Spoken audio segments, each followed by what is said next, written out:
Hello and welcome to Some Dude Shed. We will be. I've totally forgotten everything. What do you want to do the intro this time? Don't do the intro.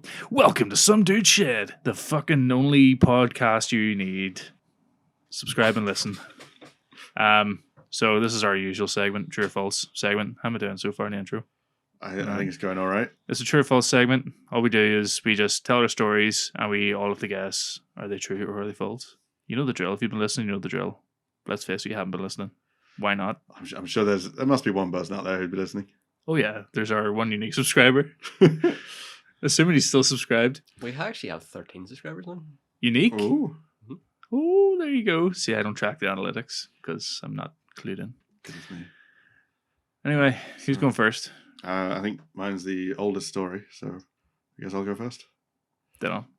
All right. So this isn't so much a story; it's more about an invention, which we always enjoy in the shed. False.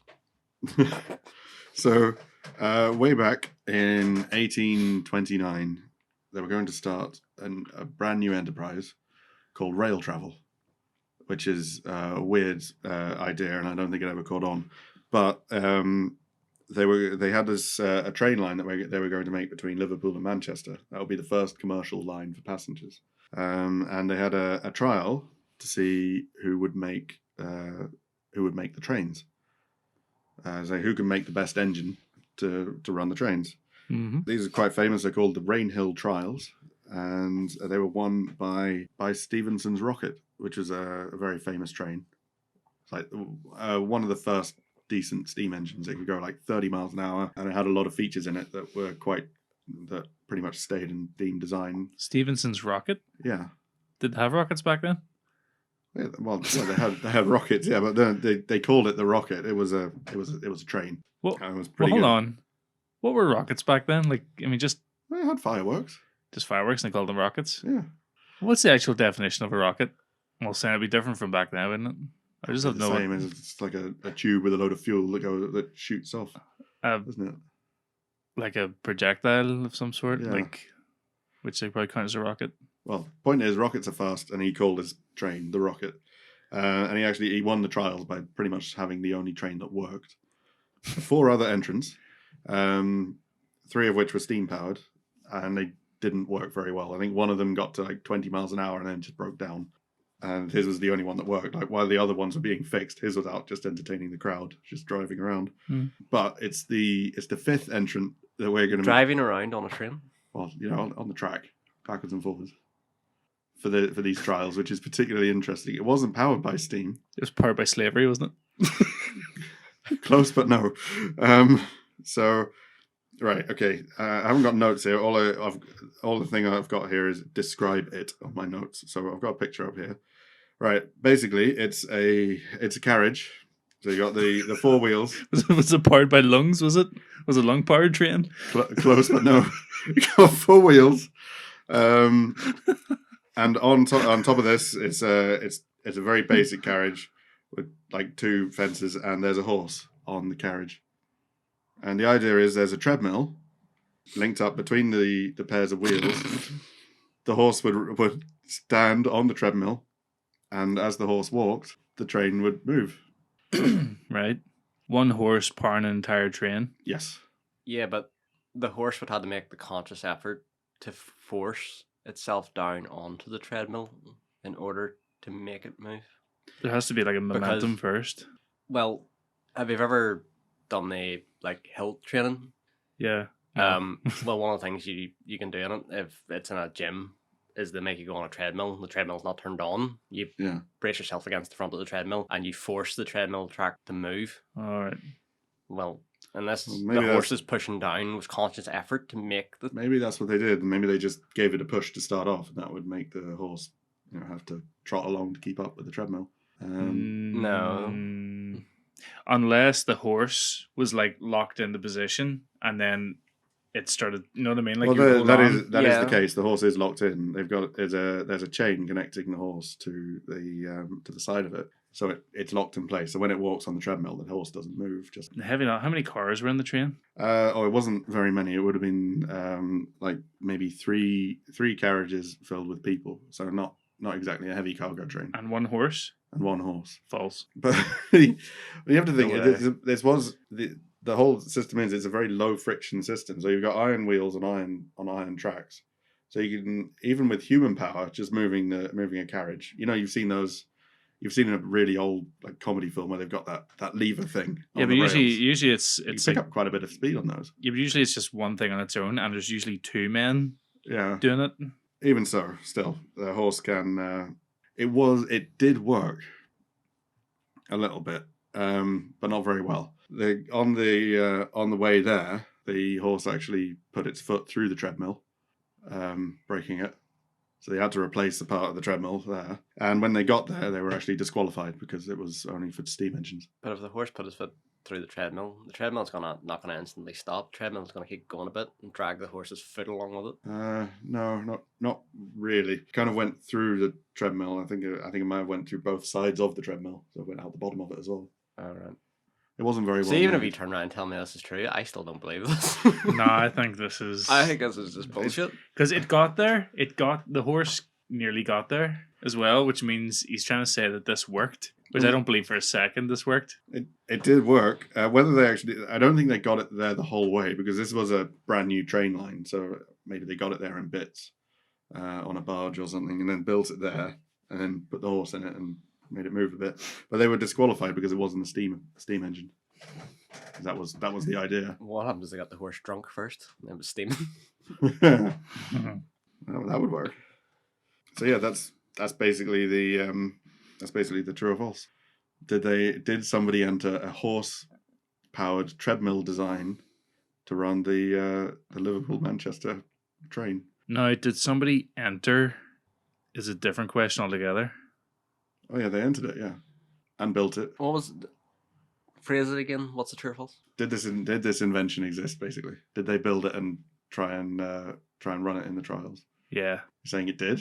yeah. The actual question, the actual true Did or this false. thing exist? Basically, is the Yes. You think it did? Yeah, Yeah. Did it exist, and did they enter it in the? yeah, trials? but the way your true or false there at the end just makes me think it's like, the thing existed, but it just didn't work. And you went on to say it worked, so it's like half true, half false. Well, anytime I think of a weird invention, or like, if I come across a weird invention, I'm like, why does that exist? But then I remember the unicycle exists. So, well, there's always an event. Yeah, if there's a good invention like a bicycle, there's always someone who comes along and ruins it by putting it on the road or making the front wheel massive and Yeah, the like back wheel that. tiny. So The suicide bike, I call that. on the point, true or false, did the invention exist? Did it exist? Oh, that's the true or false. The rest of the story is just irrelevant to the Well, question. Not that it no. ran. The whole point is, did they enter a horse-powered train in the? Oh, see, now That's a different in- question. See, That's that's a why- different one. See, that's why I'm getting confused. I would only. Somebody could invent it in his garage and then not enter it. Somebody could have invented it and then entered it. That's a different question. You know, I of could go course get my dog and it's put it gonna on be a a- treadmill and say, there's an invention. Well, It's of course, it's all going to be about the entering it into the trial. This is why I did the whole intro about Stephenson's rocket. Yeah, that's what I was asking for. So Because the way you came down to the true or false question, did somebody invent this? But then does the rest of the story not matter? So true or false, did it exist Uh, and it was entered into the competition? Yeah. But you're saying it was disqualified before it even yeah, had an attempt because it wasn't steam? yeah, that's right. Or maybe they turn around and go, that's absolute horseshit. Haha. Probably Didn't even mean that. Yeah, I'll say true. but you said it worked. Yeah, But that might not be very bullshit. well, but it did work. That might be bullshit. It probably worked with no carriage on it at all, just the horse. Well, I can tell you this. I wouldn't split up an answer. Okay, so it's either all true or it's all false. Well, there you go.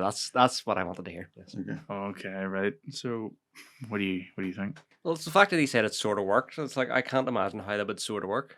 As I keep saying, the horse would need to consciously put effort down onto the treadmill. But you don't know how many carriages were on it. I think there were carriages on it. I don't know, but it wasn't it wasn't big. If I looked up the trials, and within another 15 minutes, I could tell you how many carriages were needed. I can imagine this happening, and it just being like one of them bullshit inventions. It's just a load of nonsense. And now the story's just kind of like evolved to, yeah, it kind of worked. So even if you turn around and tell us, yes, this in fact did happen, I still wouldn't believe it. These wouldn't be like people carriages with seats. Would these just be like flatbed carriages? I think you just put boxes they were on? for carrying people. So I think they were like flat things with benches. I don't even think they had roofs. I'll say true. I'll just say true because it sounds so ridiculous. They probably just disqualified it because they were like, "That's just shite. We're not having that in the." It is just stupid. We wanted this train line so we could avoid horses. It's a conundrum because it sounds so ridiculous. Yeah, I know. It's almost as if, well, it's so ridiculous. Are there any more details you'd like to find out about it? But then the long powered wind machine. The long powered, what was it? Flying machine? Flying machine. That was false. But the smoke up the bum was And true. This is Victorian era as well, will they? They like their wacky inventions. 1829, yeah. Yeah, so they like their wacky inventions here as well. Yeah, medicine was pretty mental then too. Did somebody make this enter and claimed it sort of worked? Yeah, I'm going to say true, but see, even if you tell me true, I don't believe this one.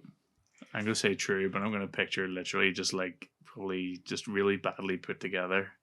And I reckon they disqualified it because it just wasn't even viable entry. It wasn't so much because they probably just looked at it and were like, nah, we're not making this a commercial thing.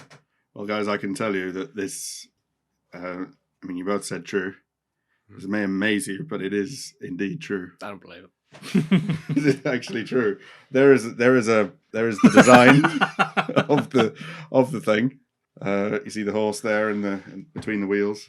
Now, what's even more amazing than this? Is there no like Victorian photo of this?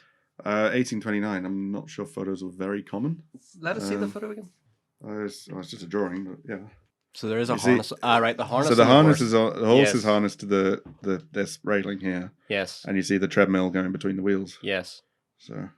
And the horse is probably trying to pull away from the harness. Yeah. I don't see any carts though. Well, no, because this is just the design for that bit. I'm picturing maybe the carts were tiny, like those little kiddie choo-choo trains that you see, like really tiny carts for small Victorian people. But do you know what's even more amazing? This idea was really, really stupid, but it didn't die. Later on, like 1 year later, in America, in South Carolina, somebody actually ran a train that was designed just like this, on a 6 mile line. So a tiny little line, just for a few months in 1830. There's a lovely picture of it here, like a load of people sitting by the horse in the middle of it. And then 20 years later, the idea surfaced again, and some Italian bloke thought he would improve upon it by having basically the same idea, but with 4 horses instead of 1. That's in 1850, whenever the steam train was well and truly underway. So there you go. People make really stupid ideas. He looks so disappointed. Why didn't you just have the horse pull the carriage?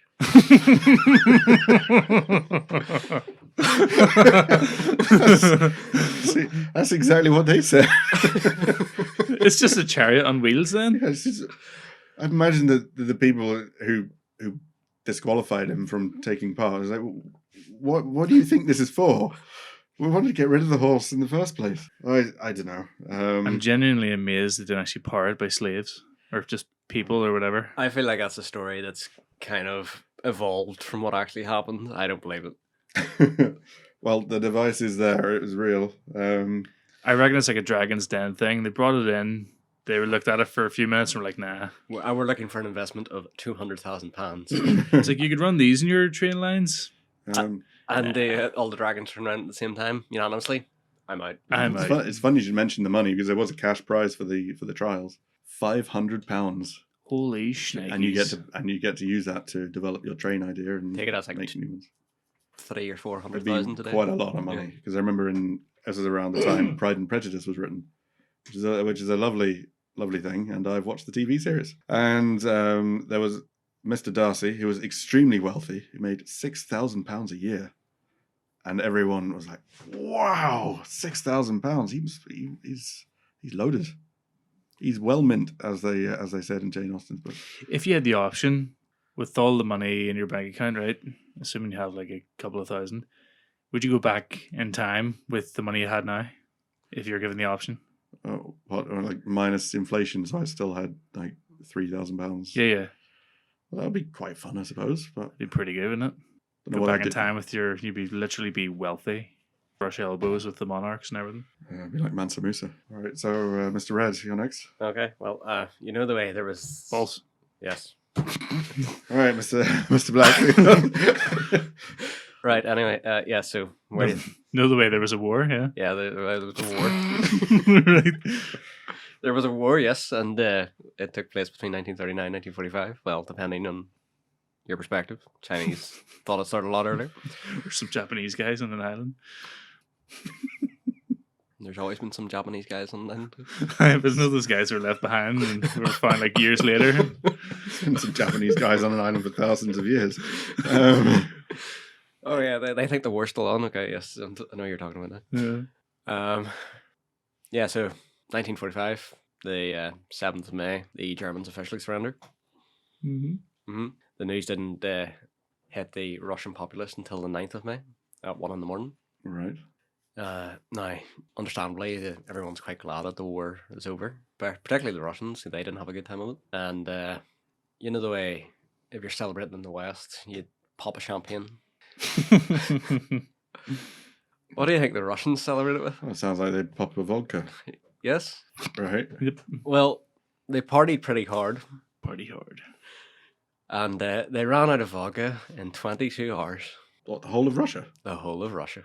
Goodness me. I can't imagine there would have been that much towards the end of the war anyway. Never? No, that's actually not true. Vodka production was integral to Stalin's economic plans. All right. So they had to keep producing vodka throughout the war. As you can imagine, they must have been exporting a hell of a lot of it in order to fund the war effort. Right. So how did they drink so much so quickly? Pardon? You're saying, so is that the true or false? Russia ran out of vodka in 22 hours when they heard the war ended. True. True or false? True. Because, now, correct me if I'm wrong, I don't know if it's Canada. In fact, it might be Canada, but... Did they run out of maple syrup? No, actually, they legalized weed, and they ran out of weed within a day. It might have been California. I can't remember which one it was. I don't know if weed is legal in Canada. Yeah, Yeah, but something like that. How much weed did they have? Like, could it have just been a few boxes? Well, just all the weed shops just ran out, legalized it. Everyone piled into the. There must have been medical dispensaries. You needed a card to buy it, and then they went in, bought it all. People were queuing for days as well to get their hands on some kush. It's funny what a plant will do. Anyway. So yeah, true. I just can't imagine they would have enough vodka because surely once you've had a big bottle of it, you'd be asleep, right? Or passed out. No, Russians could drink like. Keeps you warm. Not to mention a load of it was probably spilled and. That's true. Use them as Molotov cocktails. Just throw some up, drink some more. And I reckon they probably didn't have that much on standby. Probably not. I would guess probably Well, when the war over, the celebration started, the production stopped, right? I don't know, but For that day. they were producing this. Like, it must have been their number one export. I don't know if it wasn't their number one export. I'm going to assume it was, because this was actually an important part of the Russian economy at the time.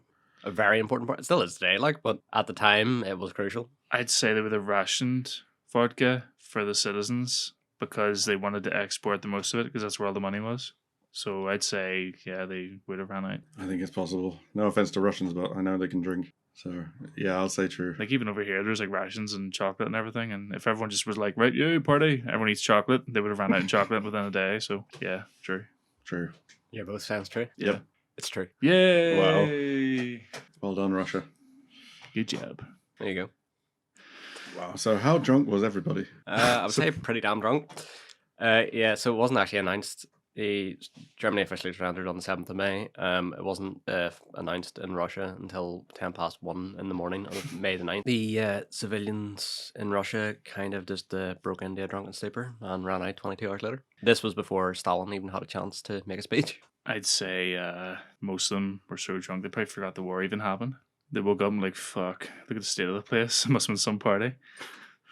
Well, moving on. All right. New Zealand. Definitely true. All right. Don't know if you're aware or not, but New Zealand has had quite a few different flags in the past. All right. What they have right now, it looks like the Australian flag, doesn't it? Pretty much. It's got red stars. I think. There's like the red stars, but then the Australian one has the white stars. I think so. But before they had what was called the United Tribes flag, which Okay. you can just look it up. I can't remember what it looks like. They had the Union Jack for a while, and they also had like a really badly drawn like New Zealand flag. It basically had like Union Jack in the corner. It was like all blue, and it just had like NZ in the corner. Sounds it was like really, really bad. Sounds like a colony flag to me. Yeah, but it looked like it was drawn with crayon or something, but it was only really used for like sailors and stuff, just for identification.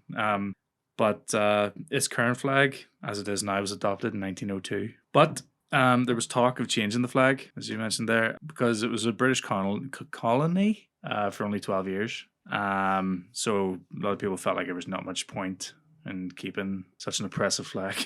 And plus, it was being mistaken for the Australian flag, so that's why they want to change it. That's kind of a good reason to change it, yeah. There have been instances where New Zealand and Australian ambassadors have actually been sat, another way, like these sort of international whatever meetings, like prime ministers and stuff, G20 or whatever, like kind of stuff. They would be sat in front of the wrong flag. So like the Australian would be sat in front of the New Zealand flag and vice versa. They are very similar. Yeah, but there have been many public polls on whether the flag should be changed or not from about 1973 onwards. But each poll pretty much showed that the public didn't really care, or they just didn't want to change the flag. But New Zealand's Prime Minister, John Key, said if he was elected for a third term, that'd be one of his things he'd pledged to do. He would try to change the flag. Well, it's not like New Zealand has many other issues to worry about. Yep. Plus, I think there's a bit of an ego thing. I think people were like, "Oh, he just wanted to have like a legacy, something to remember him by." All the best leaders in history change the flag. Yep. All I'm gonna say is most flags are a bit shit and meaningless. Yeah. There's actually only a handful I can think of. One of them being Union Jack actually has a lot of meaning behind it, and the American flag has quite a lot of meaning behind it. A lot of other ones just don't. I quite like flags with things on them. Like the Welsh flag with the dragon on it. That's cool. Or the Sri Lankan flag with the dragon on it. That's cool. Or the flag from Bhutan with the dragon on it. That's pretty cool. Well, the thing about like the American flag is There's one star for each state, isn't it? It's one star for each state, and then the red stripes represent the blood of the original colonists. So, or the Ulster flag with a hand on it. Oh, the Union Jack, where it's Ulster, England, and from Scotland. The Union Jack though is kind of one of the more interesting ones. Like it is mad to look at. You can always recognize it in a crowd. Yeah.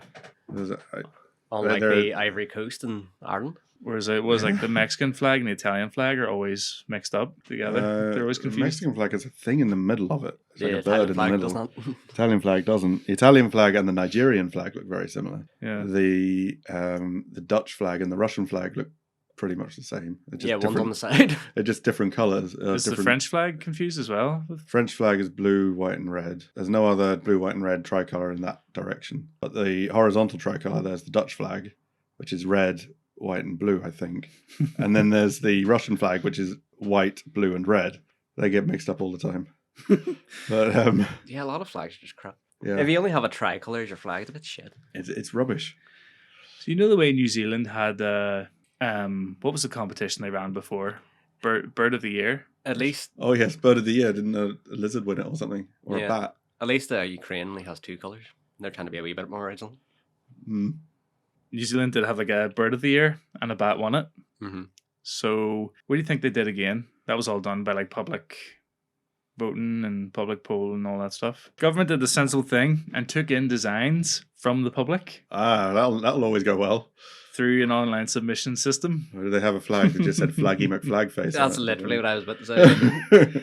And a consideration panel, flag consideration panel, would pick from the best designs, and then the public would vote for their favourite by a mail-in ballot. So basically, there were two referendums. Right. The first referendum. Sorry, did you say mail-in ballot? Yeah. Yeah, we know how those go. Mail-in ballot, yeah. There were two referendums. There was basically a long list.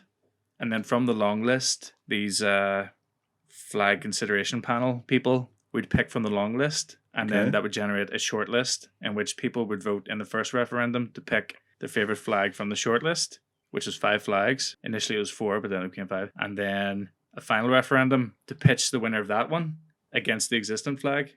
So it was then just which one. Selections for the short list were picked by the flag consideration panel, which were made up of a former chancellor of the University of Canterbury, an author, a reality TV producer, a businessman, a former chief of New Zealand Defence Force, a former discus thrower, former All Blacks coach, a chief executive of a bank, former mayor, a youth counsellor, an academic, and a Maori studies academic. So a wide variety of people. Yep. They claimed that these guys claimed that they consulted designers and flag experts, but the only designer they actually contacted turned out was just a guy who worked for Nike. Close enough. Design trainers. Over 10,000 submissions were brought down to a long list of crappy designs that nobody really liked, which strangely enough all look like weird, dodgy trainer designs. But there's a wee bit of backlash with one of them because one was compared to the ISIS flag because it was just like a silver fern on a black background, but people were like, it's a wee bit ISIS-y. Well, that's actually what I would think of when I would think of a New Zealand flag. It'd be the silver fern on a black background. So that's what the rugby team has. Yeah, that's what the rugby team have, but people were like, oh, ISIS. I think it was like very ISIS-y back then. It was like ISIS times. ISIS like, times, okay.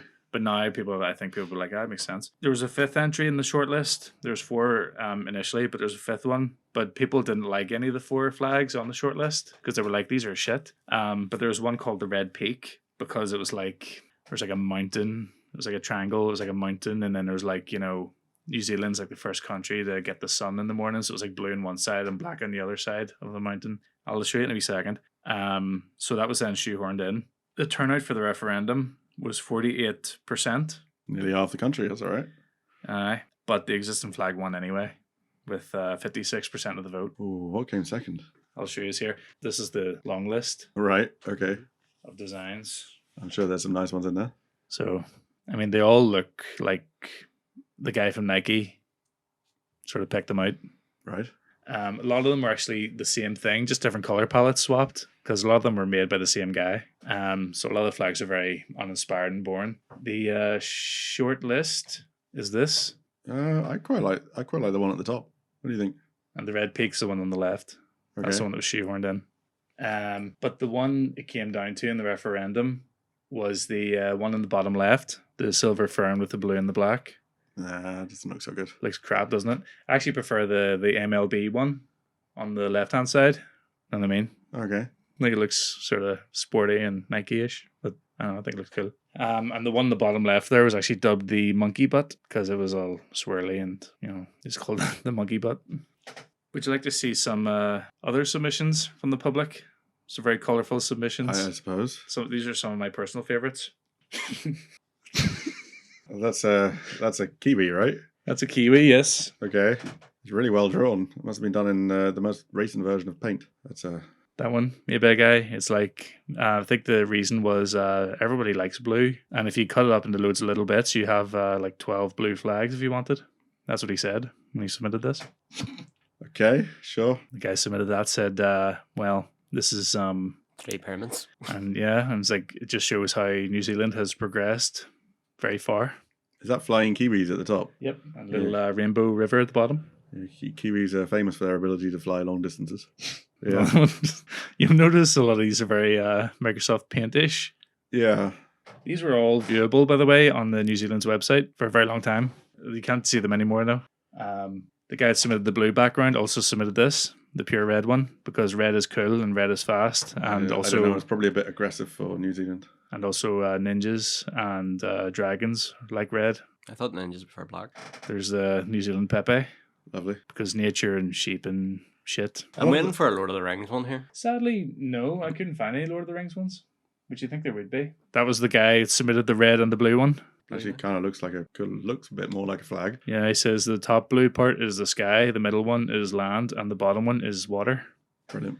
It just looks like a really bad perfume design. That's got my vote.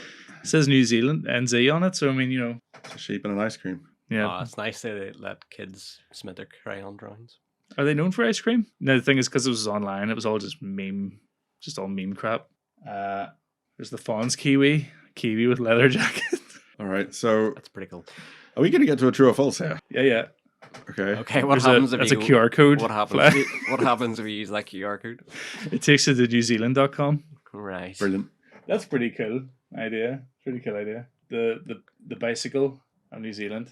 We're getting to my favorite one. Bicycle of New Zealand. A Kiwi holding a flag, showing a Kiwi holding a flag, showing a Kiwi holding a flag. Interesting. The pentagram of New Zealand. Is that not a pride flag of some description? It probably is. Probably you put any colours, stick any colours on a thing. That's my personal favourite. The Kiwi with the laser eyes. the laser Kiwi. Brilliant. I would vote for that. All right. So the real true or false is: did New Zealand waste $26 million trying to change their flag? 26 million. 26 million. Okay, so that's basically all it comes down to. So all the concept art, all the short lists and everything, that's all true. But it's whether true or they- false it's is whether all they spent true, 26 million But on did it, they waste $26 million of their own money? trying to get a new flag, and then they 26 just voted for the million. same one again. Well, in order to hold the vote, it was mail-in ballots. Yes. Was there any polling stations open or anything like that? Just mail-in ballots. Just mail-in ballots. Quite a lot. I mean, you got to pay for people to count up the votes. You gotta pay people, yeah, but they went and paid a designer and everything Yeah, for there the was flags. a designer. There was quite a big panel of experts.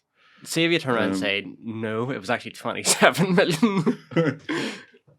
I wouldn't- Well, I mean, Mr. Black wouldn't I do mean, that to us. it would have cost some amount of money. So I mean, it Yeah, could it's have been like, it would be, yeah. If you told me it was 3 billion, I wouldn't believe you. But 26 million, I think I can.